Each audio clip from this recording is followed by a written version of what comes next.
a equipe da cirurgia oncológica aí do Hospital Vila Loyola, tem também alguns internos, né? Então a gente vai ter uma abordagem bem da anatomia, né? Do peritônio, retroperitônio. Essa Radiographics é uma das revistas mais queridinhas aí entre os radiologistas, né? Ela fala muito de forma didática, né? Então a gente na residência a gente usa vários artigos dessa revista, né? Então vamos lá, Luciana, você está com a palavra. Bom, boa noite a todos. Eu sou a Luciana, R3, da Radiologia do Vila Loyola. Hoje a gente vai falar um pouquinho baseado nesse artigo, tá? Sobre anatomia peritoneal e retroperitoneal. É um artigo de 2012, mas como se trata de anatomia, então ele não deixa de ter sua relevância. Então, começando, a gente vai seguir o roteiro desse artigo, falando das modalidades de imagem, algumas definições, e essencialmente de anatomia, tá?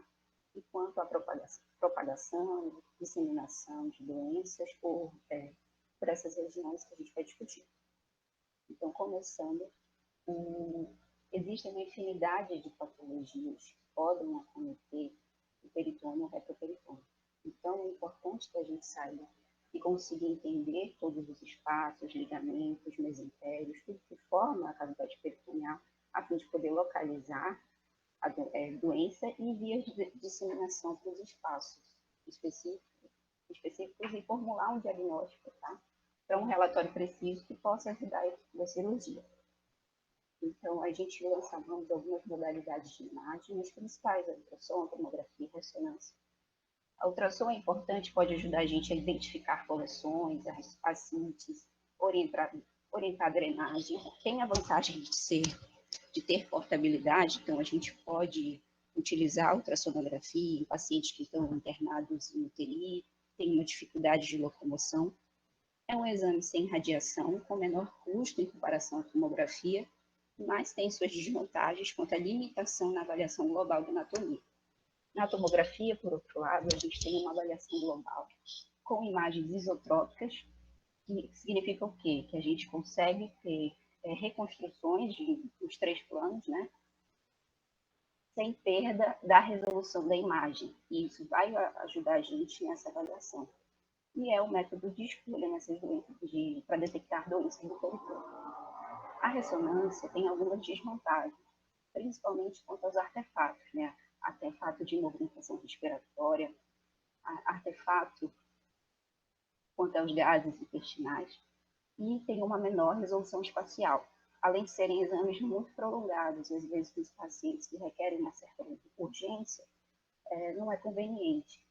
Mas tem uma vantagem de ter uma melhor resolução de contraste, né, das estruturas, ou seja, por diferentes sequências a gente consegue visualizar e determinar o conteúdo dessas lesões, analisando todas as sequências em conjunto. E é um exame sem radiação. Então, por conta de algumas sequências, como a difusão, a gente pode identificar pequenas metástases ou doenças metastáticas em linfonodos que teriam tamanho normal. Enquanto que na tomografia, a gente só conseguiria dizer que está mais acometido, suspeitar de acometimento em casos de linfonodomegalias. Então, o que é o peritônio? Bom, o peritônio é uma camada de tecido cuboidal baixo, que é um tecido de mesotélio, tá? Ele é composto por duas camadas, a camada parietal e a camada visceral, e essas faces vão recobrir toda a cavidade peritoneal, tá? Tanto a parede quanto as vísceras, e ao longo quando eles recobrem, vão estar formando um espaço, e o espaço é chamado de cavidade peritoneal. Contém uma pequena quantidade de líquido seroso, entre 50 e 100 ml, tá? E essa cavidade peritoneal tem algumas particularidades entre o sexo masculino e o sexo feminino. No homem é uma cavidade fechada, já na mulher tem uma comunicação papel-via extraperitoneal por conta das trompas.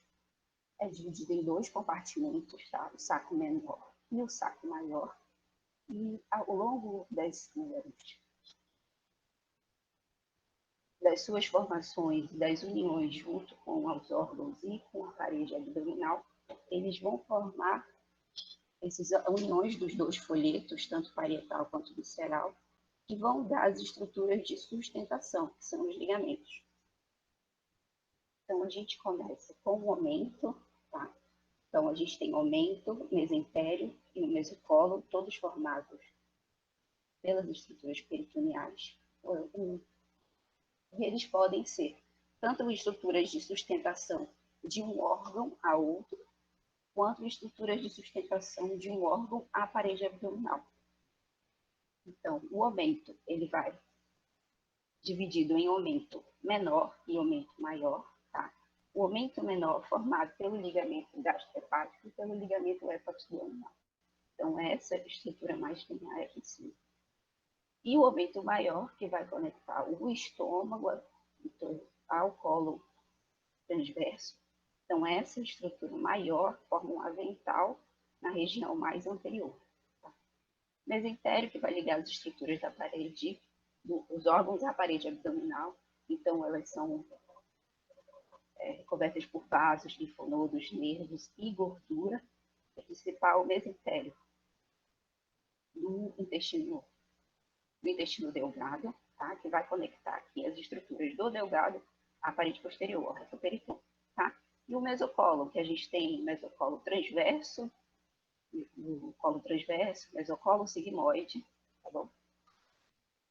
Então, quantas características embriológicas? Nas primeiras semanas da embriologia, da formação, existem dois sacos primitivos, tá? O mesentério primitivo ventral, mais inferior, e o mesentério primitivo dorsal, mais posterior. O mesentério primitivo ventral, ele é fixado aqui por essa região e vai gerar o ligamento falciforme. E uma outra fixação vai dar o ligamento gastropático. Tá? E existe o mesentério primitivo dorsal, também com duas fixações, o gastroesplênico e o espleno-renal. Então, ao longo das semanas de desenvolvimento, vão ocorrer várias rotações, descidas, reabsorções, e tudo isso vai moldar toda a anatomia complexa do adulto e vão se interconectar e formar a cavidade peritoneal, né? Formando todos os ligamentos e as estruturas que a gente falou. Então, começando dos ligamentos, com os ligamentos suspensórios do fígado, tá? O principal é o ligamento falciforme, que vai ser uma barreira, vai dividir o fígado entre o lado direito e o lado esquerdo. É uma barreira relativa e incompleta de passagem de líquido dessas estruturas superiores aqui, do espaço subfrênico direito para o espaço perihepático, do espaço subfrênico esquerdo. Ele se continua aqui na área nua para o ligamento redondo, tá? Contém a veia umbilical temperada e a veia paraumbilical. É uma importante estrutura para a gente observar por conta de disseminações tumorais. A gente precisa observar quanto à diferença, né? Se a disseminação ocorre nessas camadas superficiais ou intraparenquimatosas, que vão fazer a diferença quanto ao estadiamento. Outros ligamentos são os ligamentos triangulares, aqui numa visão posterior. Os ligamentos triangulares são a união dos ligamentos coronários, tá? Do lado direito, ele é um pouco mais fino, do lado esquerdo, ele é um pouco mais fino, e do lado direito, ele é um pouco mais longo. Essa é a importância dele ser menor nessa região, é por conta da facilidade de comunicação dessa região superior, do espaço superior, né? Para a disseminação de líquidos. Então, a gente vê aqui que esses ligamentos vêm somente uma parte e retornam. Tá? Então, deixando toda essa parte posterior do fígado sem estar recoberta por peritônio, que é chamada, então, de área nua do fígado. Mesmo não sendo recoberto por peritônio, a gente considera que o fígado é sim um órgão peritonizado, porque a sua maior parte é recoberta por peritônio. Aí aqui entra uma questão E a gente tem alguns autores que não chamam esses órgãos intraperitoneais ou extraperitoneais, mas sim órgãos que são peritonizados, diferentes de órgãos que são extraperitoneais, e que eles consideram somente o ovário como se fosse um órgão totalmente intraperitoneal. Bom, aqui sim umas imagens, a primeira em A, uma tomografia num homem de 43 anos. Aqui a gente consegue ver um líquido mais hiperdenso, que é um líquido de diálise peritoneal, e aí está facilitando a gente observar algumas estruturas. E aqui na seta, apontando o ligamento falciforme. Em B, uma ressonância no plano coronal. A gente vê também bastante líquido acídico, por isso esse hipersinal, facilitando também a visualização aqui do ligamento falciforme. Em C, a gente já vê um paciente com CA de ovário em estádio 3, tá? Então, tem esse acometimento por doença na superfície hepática, esse espessamento, tá? Mais irregular. E essa outra nodulação, se a gente não prestar atenção, pode achar que é uma lesão parenquimatosa, mas, na verdade, ela está numa topografia do ligamento falciforme, ou seja, ainda é uma lesão superficial. E isso é importante por quê? Porque pode, se a gente achar que é intraparenquimatose, vai mudar completamente o estadiamento desse paciente, e com isso a conduta. Esse outro paciente é um paciente com carcinoma mucinoso de pâncreas, tá? Com várias metástases hepáticas, então a gente vê nódulos parenquimatosos, vê o acometimento superficial e aqui também do ligamento falciforme. Essas outras imagens aqui também é o paciente com ascite, então facilita a gente ver aqui o ligamento falciforme. E esse outro ligamento que eu ainda não tinha falado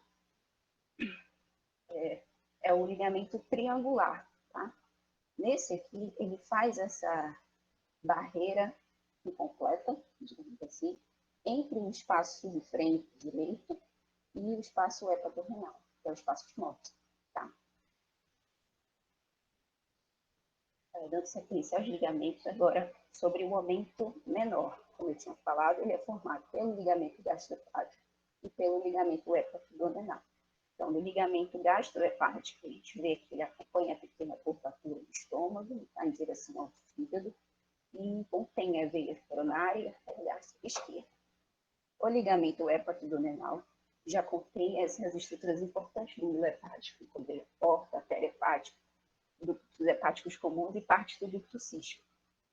Pela sua localização e proximidade, ela é uma importante rota de doença pancreática, de disseminação hepática para o porta hepática. Aqui só aquela mesma imagem que eu já tinha mostrado anteriormente, mostrando o momento menor. Tá? Desculpa aqui sim. Bom, o ligamento gastroesplênico. Então, ele acompanha a grande curvatura maior do estômago até o baço, contém vasos gástricos curtos, importante via de circulação colateral, então, os pacientes que têm trombose esplênica, têm quadro de hipertensão portal, a drenagem esplênica ganha essa circulação pelos vasos gástricos curtos, a fim de alcançar a circulação venosa sistêmica. Então, também aqui, pela relação com o pâncreas, é uma importante via de disseminação de fluidos. Nessa imagem, na letra E, uma tomografia do plano coronal, também o paciente que teve aquele líquido de diálise, que a gente vai aqui só para delimitar os ligamentos, tá? O ligamento gastrohepático e o ligamento hepatoduodenal, tá? E dentro do D, um S pulsor. Nessa outra imagem, um paciente com quadro de pancreatite subaguda, e a gente vê essa via de disseminação da doença pelo ligamento gastrohepático. Então, a gente tem esse pseudocisto aqui e vê a relação dele com o estômago e o fígado. Tá? Ele desloca a artéria gástrica esquerda. Mas aqui, mostrando outros ligamentos, o ligamento gastroesplênico, tá? Esse outro aqui, ligamento esplênico-cólico. Aqui é a mesma coisa, ligamento gastroesplênico. aquele líquido que eu falei, o aumento maior. Então, a gente viu o aumento menor, né? E agora o aumento maior, que é essa estrutura que recobre a maioria das estruturas abdominais, é formada pelo esse ligamento gastrocólico, então, vem desde aqui no estômago, faz essa volta e volta pelo cólon transverso, tá? Ela é uma estrutura que só é geralmente visível quando está acometida por doença ou por líquido acítico, porque essas estruturas de peritônio, elas têm a mesma densidade na tomografia de gordura. Então, só é visível quando a gente tem acometimento. Aqui, nessa figura, a gente vê uma mulher de 65 anos com câncer pancreático apresentando quadro de carcinomatose. Então, a gente vê toda essa região mais anterior da cavidade densificada, com aspecto nodular, e aqui em X também, a continuação. Tá bom? Esse aqui para o mesocolo transverso. Nessa outra imagem de outro paciente, uma mulher de 75 anos com carcinoma ovariano, a gente vê nesse plano coronal, tá? Bem mais anterior, toda essa área de aumento maior, espessado, a gente pode ver um espessamento tecidual, meio nodulariforme, bem anterior ao colo transverso, tá? Isso é carcinomatose. Ligamento espleno-renal. Ele está aqui próximo à cauda pancreática, também é importante via de circulação, os vasos colaterais esplenorenais em pacientes com hipertensão forte. Então, como nessa imagem, nesse ligamento ocorreu o quê? Um shunt da veia renal esquerda com o hilo esplênico. Então, tem um shunt espleno-renal nessa região. Essas outras imagens também a gente tem mostrando o mesmo ligamento, tá bom? Na ressonância do plano coronal, no plano axial. Já falou de aumento maior, aumento menor, e agora a gente vai falar sobre mesocólon, tá? Primeiro, mesocólon transverso. E do mesocólon transverso a essa região do peritônio. Nela contém os vasos cólicos médios, que são ramos diretos da artéria mesentérica superior. Então, é uma importante linha de extensão local do câncer pancreático. Por ser uma região extremamente vascularizada, é de difícil controle, tornando, em alguns casos, o câncer inoperável. Também é um possível local de hérnias, de herniações transmesocólicas, principalmente nos pacientes que já foram submetidos à cirurgia bariátrica pelo método de bypass.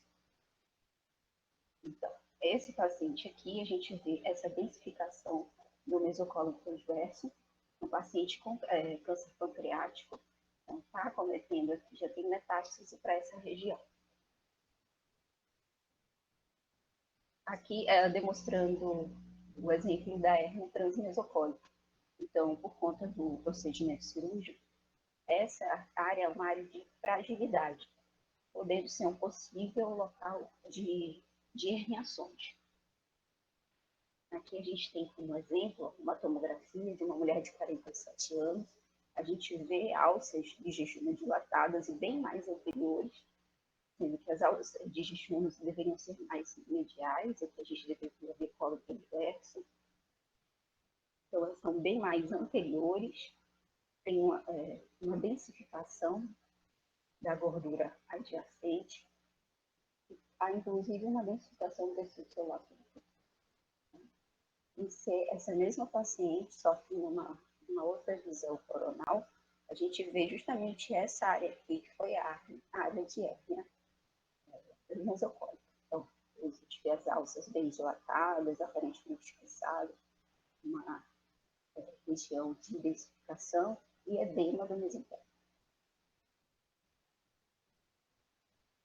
Quanto ao mesentério do intestino delgado, ele fixa o intestino até o retroperitoneum, se estende desde o ligamento de trás, que é o duodeno jejunal, até a válvula ileocecal, até o septo. Tá? Também é uma importante via é o principal, na verdade, dessas estruturas peritoneais que pode estar envolvida por metástase. Quanto ao mesocólon sigmoide, ele fixa o sigmoide também a parede posterior, contém vasos hemorroidários e sigmoides, e a patologia mais comum de acometimento dessa região é a diverticulite aguda. Só demonstrando que, além do mesocólon sigmoide, a gente também tem uma pequena estrutura peritoneal que fixa aqui o apêndice, tá? Chamada de mesoapêndice. Então, essa imagem aqui, do paciente apresentando nessa região de mesentério intestinal, uma importante densificação de toda essa gordura, tá? Bem na raiz do mesentério. Esse paciente tinha um quadro de toniculite mesentérica. Aqui só para demonstrar os ligamentos que a gente já citou, né? O mesentério do intestino delgado. E aqui o mesentério do sigmoide. Pode ver que ele tem a mesma densidade de gordura. Então, a gente falou sobre o aumento, a gente falou sobre o mesentério e sobre os ligamentos. Todas essas estruturas, elas vão criar, vão acomodar os órgãos e vão criar espaços que são potenciais e que são as vias de direção e de disseminação de líquidos, de fluidos. Tá? Esses espaços a gente divide a partir do mesocólon transverso em espaços supramesocólicos e espaços inframesocólicos.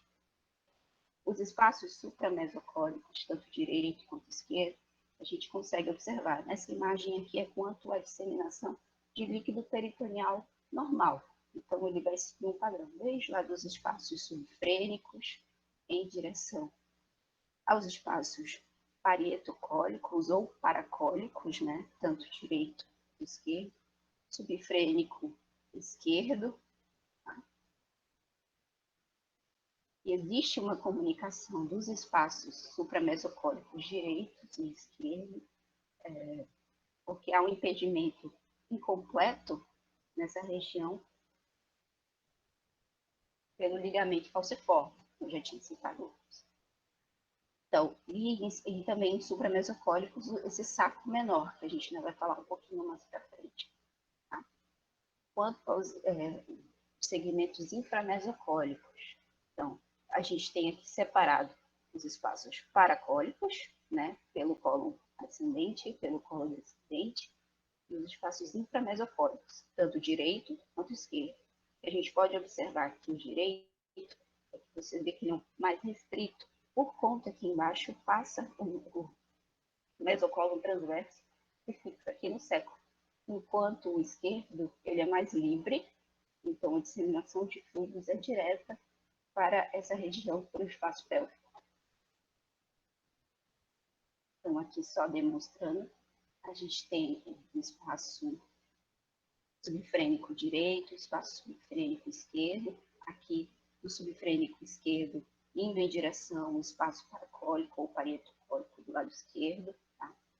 Aqui no meio, aquela região do saco menor, dividido em saco menor mais superior, recesso mais superior, recesso mais inferior.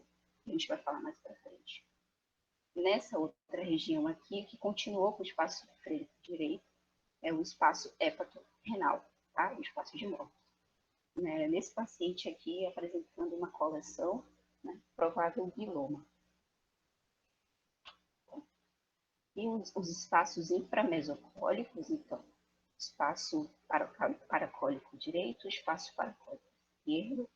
Aqui a gente vê o espaço inframesocólico direito e o esquerdo. Tá? Direito contido aqui embaixo pelo mesentério do intestino delgado.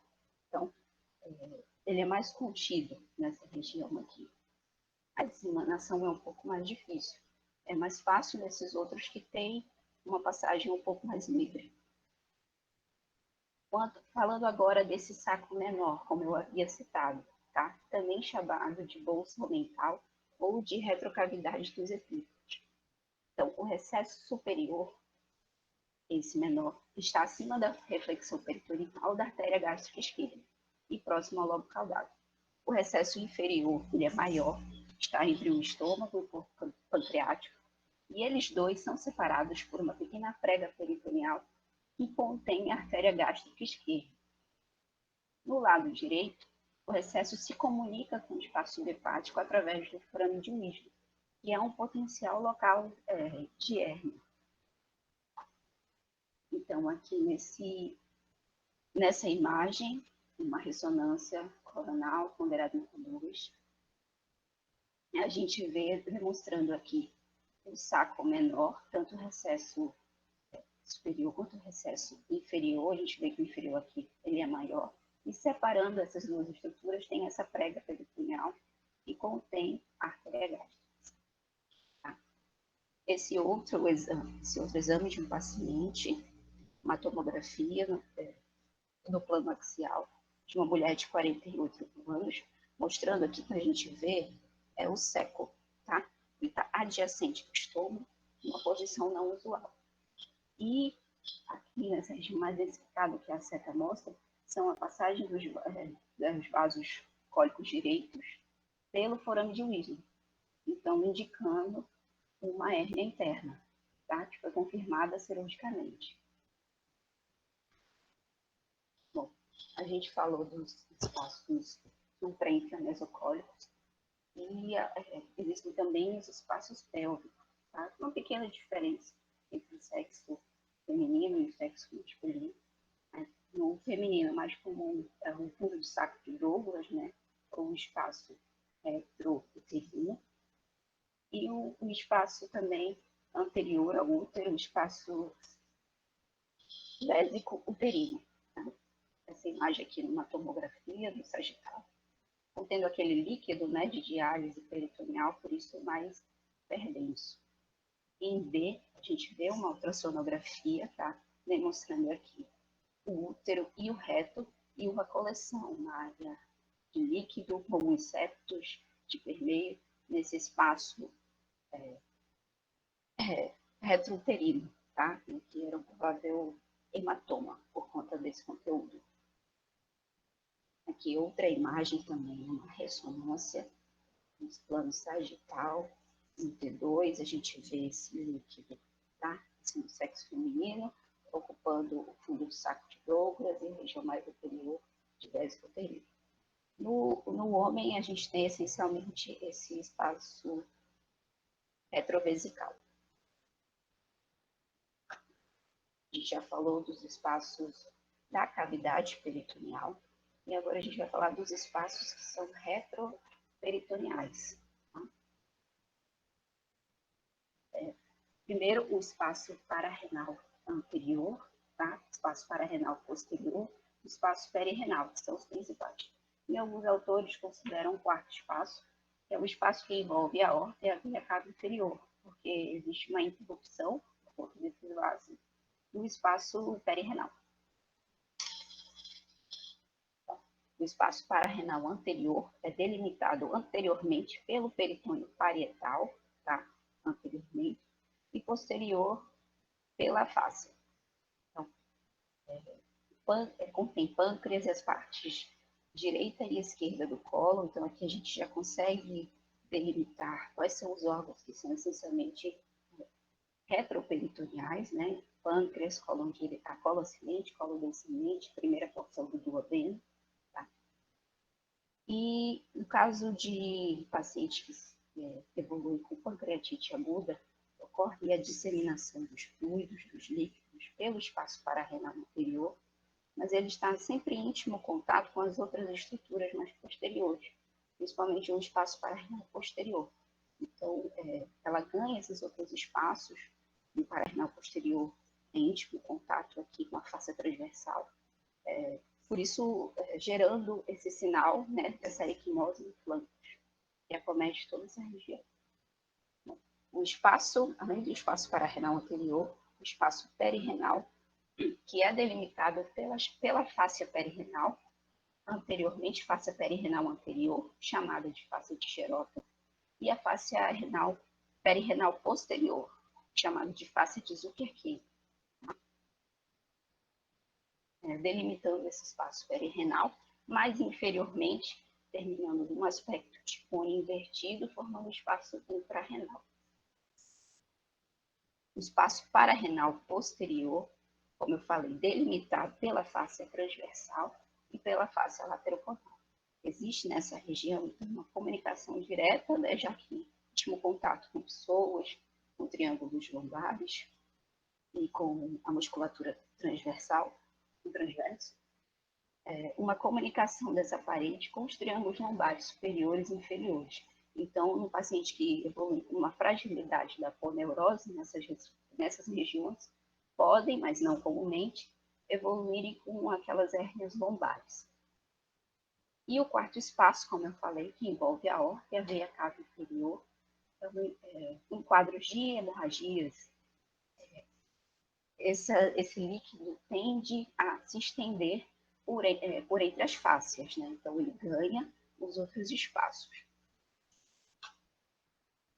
Bom, nessa figura B, numa tomografia, no plano axial, a gente vê um paciente que apresentando, aqui de mais escuro, gás no espaço retroperitoneal, então delimitando todos os espaços que a gente falou. Tá? Então, ele gás por entre as fáscias, delimitando o espaço perirenal direito, esquerdo, aqui essa linha, delimitando mais anteriormente o espaço perirenal anterior, e posteriormente aqui o espaço pararenal posterior. Tá? Nesse outro exame também, uma tomografia, a gente vê, como eu falei, aquelas regiões de fragilidade junto ao quadrado lombar, podendo evoluir com as hérnias lombares, né? Hérnia de Liefeld, hérnia de Petit, que são as lombares inferiores. Bom, esse outro paciente também é uma tomografia no plano axial. A gente vê um paciente com quadro de pancreatite aguda, apresentando aqui uma importante densificação e líquido mesmo, em toda a região pararrenal anterior, tá? Ganhando aqui, vindo em direção à região lateroconal, vindo em direção à região posterior, delimitando também, como a gente pode ver, o espaço perirenal direito, perirenal esquerdo. Bom, a gente falou dos espaços retroperitoneais, que são delimitados pelas fáscias, mas existem também alguns espaços potenciais interfaciais. Por quê? Porque as fáscias, na verdade, elas são estruturas que apresentam finas lâminas, de pelo menos 2 lâminas. Então, existe entre elas um espaço virtual, que pode ser uma região potencial para disseminação de doença, para disseminação de líquidos por entre as fáscias. Então, essas fáscias a gente consegue definir os planos por entre elas, chamados de plano retromesentérico, retrorenal, lateroconal e facial ruminal. O retromesentérico é o plano mais anterior, entre o espaço pararrenal anterior e o espaço perirenal. Tá? É um plano que ele cruza a linha intermédia. Diferente dos espaços aqui perirenais, por exemplo, que tem essa barreira desse espaço perivascular. O plano não. O plano ele continua de um lado para outro. Então, por isso que nos quadros de disseminação de líquidos e tudo mais, esses líquidos ganham toda a linha média, pode se estender até inferiormente, né? É a região pélvica. Agora, o plano retrorenal, tá? Que está entre o espaço perirenal e o espaço pararrenal posterior, aqui envolvendo a região de grandes espaços e coleções do espaço pararrenal anterior e do plano retromesentérico vem aqui em direção a esse plano, gerando o plano interfacial combinado. Tá? Então, o plano retromesentérico e o plano retrorenal e se continuam inferiormente no plano interfacial combinado.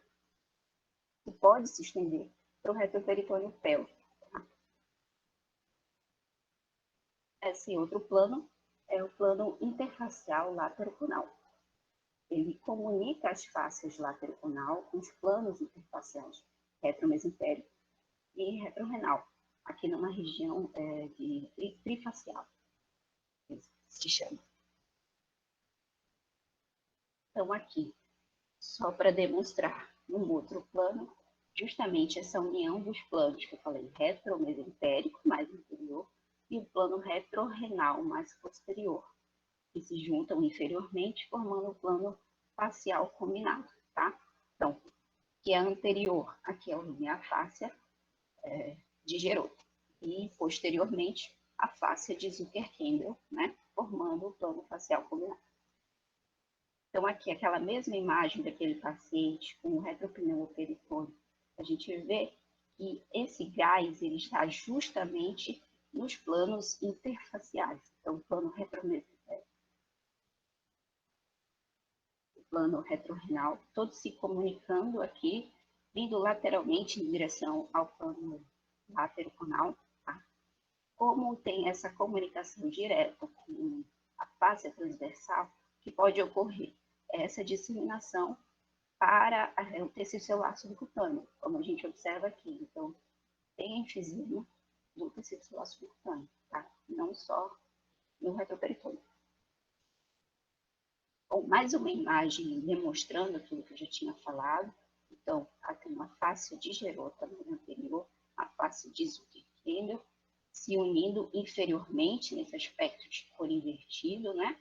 O plano interfacial combinado. Aqui um paciente, tá? A gente vê uma tomografia no plano coronal, mesmo paciente com quadro de linfoma não Hodgkin, acometendo o rim esquerdo e também essa gordura adjacente ao rim esquerdo, que é o espaço perirenal. A gente vê aqui esse espessamento, essa formação. E ele está espessando as faces, né? Então, essa linha em volta, face de Girota, tá? Um pouquinho mais inferior, justamente na união das faces anterior e posterior, que é o plano interfacial combinado, a gente vê aqui uma formação do nodular. Então, já tem metástase e acometimento esses planos. Então, por que é importante saber sobre essas estruturas? Porque a gente pode ter diferenças tanto da propagação, que é peritoneal, quanto da propagação, que é interfacial. Então, no subperitoneal, uma disseminação de fluidos ou de tumor ao longo dos ligamentos, né, que podem envolver órgãos contíguos, mas quando essa propagação, essa disseminação ocorre nos planos interfaciais, ela pode, como eu falei, ganhar a linha média do retroperitônio, pode se estender desde o abdômen até a pelve, ao longo de todos os planos já mencionados. Então, aqui, uma tomografia também de um homem de 60 anos. O paciente apresentou uma rotura de aneurisma de aorta abdominal. Então, a gente vê a disseminação desse líquido entre os planos, como eu falei, indo mais anteriormente, o plano retromesentérico, envolvendo toda a região lateroconal e posteriormente também. Tá? Aqui, um pouco mais inferior, como a gente vê, envolver toda essa face anterior e face posterior, mantendo aqui esse líquido e essa disseminação para o plano interfacial combinado. Bom, aqui são as outras imagens já ilustrativas sobre tudo que a gente já falou. Essa é uma tomografia no plano axial, sem contraste, um paciente com história de pancreatite aguda. Então, a gente vê aqui na região de visão do pâncreas, essa densificação, esse envolvimento de líquido para a região de saco menor, né, que é a retrocavidade do zefículo, ele fica bem nessa região mais anterior ao pâncreas. O líquido, a gente pode ver, como eu falei, ele ocupa um espaço pararenal anterior, Ele vem e se dissemina por entre as fáscias, né? A face de Girota, a face de Zuckerquilha, deixando ela mais espessada, por isso que a gente consegue ver com muita facilidade. Tá? Então, esse espessamento a gente pode ver no mesmo paciente, só que no plano sagital, continuando a face de Girota e a face de Zuckerquilha, se unindo inferiormente naquela forma de cone invertido, né, essa região intrarenal, no plano interfacial combinado.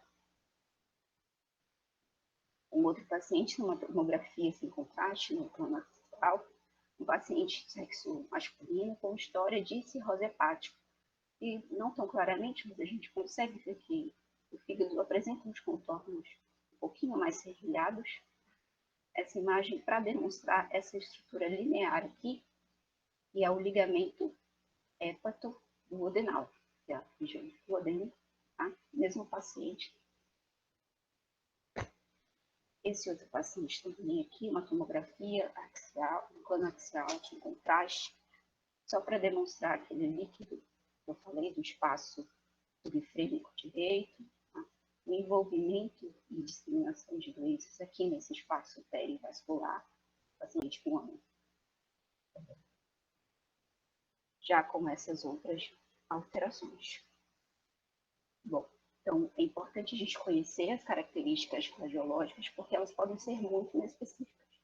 Então, em quadros mais localizados de líquido, ela pode se disseminar para um ou dois espaços contíguos, mas em lesões mais extensas, quadros de trauma e tudo mais, a gente já perde um pouco essa relação.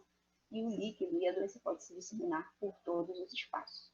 Então, compreender as relações anatômicas e os processos patológicos envolvidos, justamente para auxiliar no diagnóstico e poder auxiliar também a equipe de cirurgia na conduta desses pacientes.